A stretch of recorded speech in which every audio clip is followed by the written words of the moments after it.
নান্টু বাবু, ও নান্টু বাবু, নান্টু বাবু, বেরিয়ে আসুন লেওড়া। আরে কি ব্যাপার মাস্টার মশাই যে, তা এত সকাল সকাল কি মনে করে? আপনার বারোচোদা ছেলে ফুটো কোথায়? ডাকুন ওই সুরে বাচ্চাকে। আপনি এত খোঁজে আছেন কেন? কিছু হয়েছে নাকি? কিছু হয়েছে মানে? আপনার সুরে বাচ্চা ছেলে আমার নাতনিকে উল্টো পাল্টা চিঠি লিখে পাঠিয়েছে। আপনার বাঞ্চোর ছেলে এত বড় সাহস হয় কি করে? ডাকুন ওকে। এইসব কি বলছেন আপনি মাস্টার মশাই? আমার ছেলে ফুটো আপনার নাতনিকে উল্টো পাল্টা চিঠি লিখে পাঠিয়েছে? তাহলে ওরা আপনার কি মনে হচ্ছে আমি এখানে আপনার সাথে রঙ চুয়াতে এসেছি? কালকে ভেবেছিলাম আপনার নাতি হচ্ছে একটা বজ্জাত, আজকে তো দেখছি ওর বাপ হচ্ছে মহাবজ্জাত।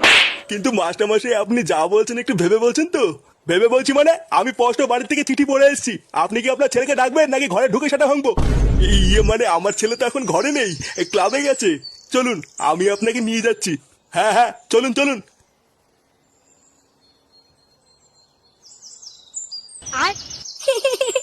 চিঠিটা তাহলে ঠিক জায়গায় গেছে। হ্যাঁ, লেওরা ধামনা বাপ আমাকে অজ্ঞান করে কালকে স্কুলে পাঠানো, এবার বুঝবে ঠেলা এই ফাটা কি জিনিস।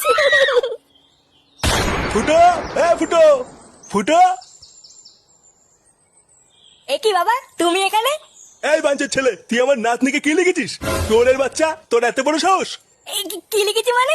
আমি আবার কি করলাম? কি লিখেছিস বাঞ্চোদ? তুই নাকি মাস্টারমশাই নাতনির সাথে অন্ধকারে পক পক করতে চাস? ঘরে বউ থাকতে তুই মাস্টারমশাই নাতনির নামে এসব